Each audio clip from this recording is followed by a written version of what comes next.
pessoal, tudo bem? Eu tô aqui então para falar sobre 2001, uma Odisseia no Espaço.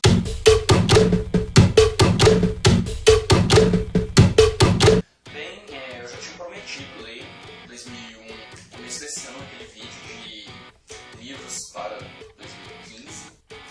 Então, eu tava no final de semana, não tinha nada pra fazer, eu peguei ele e resolvi ler.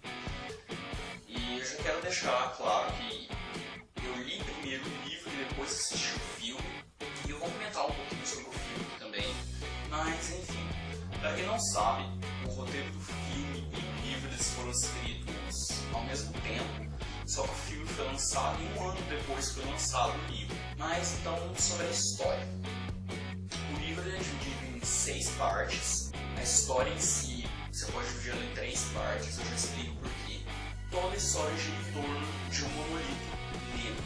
Então vamos lá. A primeira parte do livro retrata os primórdios da vida dos primatas na Terra. E esses primatas, eles são nômades, eles têm hábitos diurnos, porque à noite vem predadores maiores, matam eles e tudo mais. Comida, eles são herbívoros, eles comem frutas, folhas, então um dia eles saem de manhã da caverna que eles vivem e tem um monolito preto, mais ou menos uns 2 metros de altura. E esse monolito preto ele estabelece uma conexão mental com esses primatas e começa a instigar a evolução neles, começa a fazer testes com eles, começa a fazer eles, por exemplo, pegarem um pedaço de pau com a mão, pegar uma pedra e lançar ela. Ele começa a fazer testes com eles e isso vai começar a instigar a evolução desses primatas, onde que eles começam a fabricar as primeiras armas a partir de ossos e por aí vai. Termina essa parte, a gente vai dar um salto de milhares de anos, onde a gente vai acompanhar o cara, se eu não me engano, o nome é Henry Floyd, que ele está sendo enviado à Lua para uma missão ultra secreta, que ele, como especialista lá, ele pode ser capaz de ajudar e tudo mais. Daí ele chega na Lua e eles descobrem que enterrado na Lua foi encontrado um monolito negro.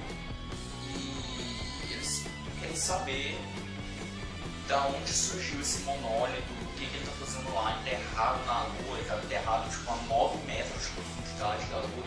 Inclusive eles só descobriram esse monolito porque ele estava causando anomalias magnéticas na Lua. Só que quando eles enterram esse monolito, quando a luz solar bate nele pela primeira vez, ele emite um sinal que direciona lá para uma das luas de Saturno. E é nessa terceira parte da história que nós temos a parte 3, 4, 5 e 6.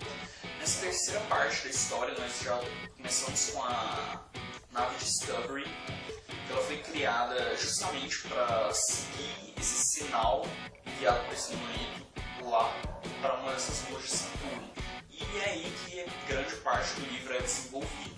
De início pode ser um pouco estranho essa questão da divisão da história em 3 partes, porque é completamente abrupto. Termina a parte dos primatas e já corta desse salto de 2000 anos na frente. Então você pode acabar ficando um pouco confuso no começo, um pouco deslocado, sabe? Você estava preso naquela parte dos primatas e de repente já acaba e já passa para uma completamente diferente, sabe? Mas isso acontece apenas 2 vezes, né? Da primeira para a segunda parte, da segunda para a terceira parte. Porque a terceira parte da história ela já é um pouco mais concisa. Diferentemente do filme, o livro ele é um pouco mais objetivo. Então, assim, se você não conseguiu entender bem o final do filme assistindo só o filme, lê o livro. capítulo no finalzinho do livro que explica, assim, que dá pra você entender bem melhor o final da história com um livro do que só com um filme. Então, assim, muita coisa que fica solto no filme é explicada aqui. Apesar de que você pode ler só o livro ou assistir só o filme. Sobre o filme, eu queria comentar mais, assim, que ele é tão bom quanto o livro. A trilha sonora do filme é incrível em todos os momentos, principalmente quando aparece o monolito, a trilha sonora é perfeita. E vai chegando no finalzinho, assim, do filme, fica incrível. Tanto a fotografia, quanto os efeitos que tem no filme, quanto o jogo de câmera. Sério, vai ficando cada vez melhor conforme o filme vai passando. Eu vou falar a verdade pra vocês, o começo do filme ele realmente é bem parado. O filme ele tem, eu acho que 2 horas e meia, 2 horas e 40, ele é um filme bem grandinho. E o começo dele é muito parado. O filme vai realmente dar aquela pegada firme da metade pro final. Então, se você não tiver muita paciência, tenha paciência, porque vale muito a pena. E só um comentário para fechar. Tecnicamente era para ser um livro solo, 2001 era para ser uma história solo. Só que os fãs pediram tanto que o Arthur C. Clarke acabou escrevendo mais 3 continuações. 2010, Odisseia 2, 2061 e 3001, se eu não me engano, Odisseia Final. Quando eu terminei de ler o primeiro, eu fiquei louco já para ler os outros 3, esperando que ia ser tão bom quanto o primeiro.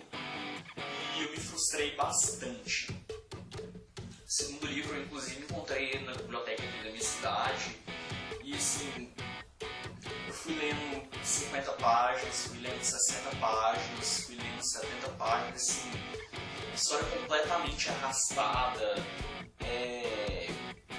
O ponto que ele deixou de cliffhanger, aliás, o cliffhanger que ele pegou pro segundo livro, completamente desnecessário. Poderia muito bem ter sido apenas um livro, mas, como eu já falei, foi a pedido de muitos e muitos fãs que ele acabou fazendo essas continuações.